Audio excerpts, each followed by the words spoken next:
Editou de Djemeldine Benchenouf. Salam alaikum, Azul Filaoun, bonsoir. Nous parlions hier de cette rencontre entre le gouvernement et les Wali, ou plutôt entre Tebboune et les Wali.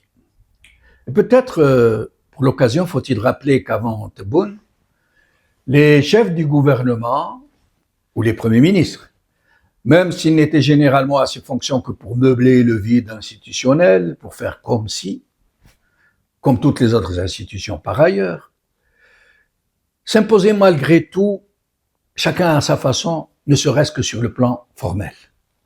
Certains, comme Sellel, avaient même franchi le Rubicon de la réserve politique, puisque celui-ci, Sellel, avait tellement voulu en faire qu'il était devenu le premier amuseur public du pays avec ses fameuses Selleliettes, rappelez-vous. Un autre, Yahya, était d'une telle présence politique qu'il en était arrivé à déborder sur les plates-bandes présidentielles. Et rappelons que ces deux ex-premiers ministres, sont aujourd'hui en prison, avec un troisième premier ministre. Plusieurs généraux-majors, plusieurs ministres, des dizaines de hauts responsables, de capitaines, zama d'industrie, etc.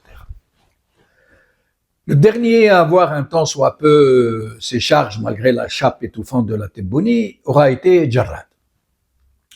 Depuis, et avec l'avènement de Ayman Ben Abdelrahman, a été inaugurée l'ère des chefs de gouvernement pour la frime.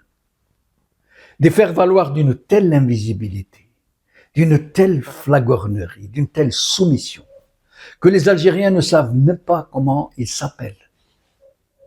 Tebboune ne leur laisse pas la plus mince latitude de s'exprimer sur ce qui est censé être leur programme.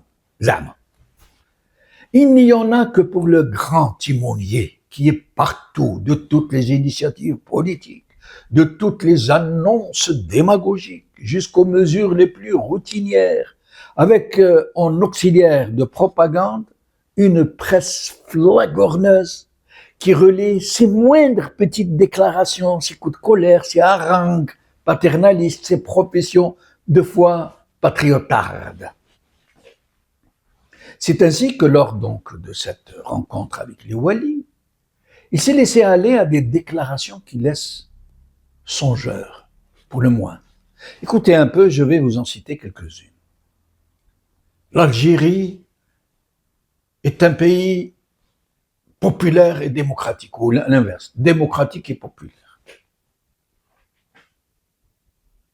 Et c'est un président qui a été désigné, fin de citation, et c'est un président qui a été désigné par un chef d'état-major de l'armée, reconduit par la fraude, dans un scrutin qui s'est distingué par le plus grand boycott électoral de l'histoire du pays, qui ose le dire. Je le cite encore. Nous sommes au service du peuple, ce n'est pas le peuple qui est à notre service. Vous imaginez un peu que le chef de l'État de n'importe quel pays au monde, moyennement démocratique seulement, puisse oser une telle énormité. Nous sommes au service du peuple, ce n'est pas le peuple qui est à notre service. Mais si c'était un État démocratique, ce n'est pas la peine de le dire, puisque ça va de soi. À moins que ça ne cache quelque chose que tout le monde sait par ailleurs, qu'on ne peut pas cacher. Le plus révoltant est que cet homme est dans le système depuis plus de 50 ans. Et c'est dire qu'il en connaît toute la nature prédatrice, le fonctionnement mafiocrate, l'oppression qui le distingue, le pillage systématique des ressources, le flicage, les détournements de fonds, la mainmise de la junte sur tous les pouvoirs, la corruption de masse, l'exploitation outrancière de la mémoire, et je passe sur tout le reste. Et c'est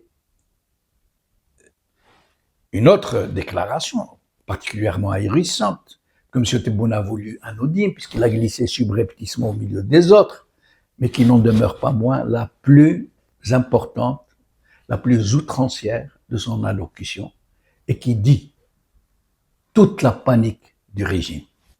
Écoutez, je le cite. Que tout le monde soit rassuré, l'Algérie ne peut être dévorée par un hashtag. Fin de citation. Et là, vous aurez compris bien sûr qu'il fait allusion au fameux hashtag qui a semé la panique au sein du sérail, au point où l'on est arrivé à mobiliser tous ces relais, sécuritaires, propagandistes, associatifs. Mais ni Charavi. 2 mots, je ne suis pas satisfait. Un hashtag qui cherche manifestement à briser le mur de la peur depuis la fin du Hirak et qui appelle tous les militants à diffuser des vidéos où ils affirment qu'ils ne sont pas satisfaits de la situation dans leur pays en 2 mots, Manish Arabi. De se montrer sous leur véritable visage dans leurs vidéos et même de se localiser géographiquement en disant la wilaya d'où ils diffusent pour briser le mur de la peur. Tout aussitôt, branle-bas de combat au sein du régime. Pourquoi? Parce que tous les rapports des renseignements généraux des services et de toutes les wilayas avertissent très sérieusement que le climat social est à l'orage, que la reprise du Hirak est imminente. Juste ça. Tout aussitôt, tous les internautes qui ont diffusé le hashtag et donc leur ras-le-bol ont été interpellés, certains jetés en prison pour avoir dit « Manish Arabi, je ne suis pas satisfait. Un pays démocratique comme nul autre pareil, où il est interdit de dire « je ne suis pas satisfait ». Et tout aussitôt, bien sûr, le Maroc a été désigné comme étant à l'origine d'un complot, d'un coup tordu. En fait, et c'est très important de le dire, si en effet quelques-uns de nos voisins marocains se sont en effet engouffrés dans cette affaire en publiant, en diffusant ces hashtags, qui auraient dû rester strictement entre Algériens, rien n'interdit de penser qu'ils ont été manipulés par les services algériens pour faire passer cette initiative hautement politique, hautement algérienne, hautement patriotique, hautement politique, de complot contre l'Algérie. Et c'est peut-être pour nous l'occasion de lancer un appel à nos frères, quand je dis pour nous, pour tous les militants du Hirak, de lancer un appel à nos frères marocains de ne plus se mêler des affaires politiques strictement algériennes. Pardon de le dire comme ça. De la même manière que les Algériens ne devraient pas se mêler des affaires strictement marocaines. Pardon de le dire comme ça.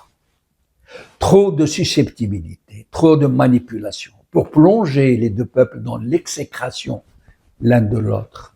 Trop d'agents de l'un et de l'autre côté pour attiser la haine, semer la zizanie entre les frères. Que les militants de chaque pays se concentrent sur leurs propres problèmes domestiques. Ne prêtons plus le flanc à la subversion, d'où qu'elle vienne. En attendant, نحب بلادي ومانيش راضي ومدنية ماشي عسكرية. وبقاو على خير.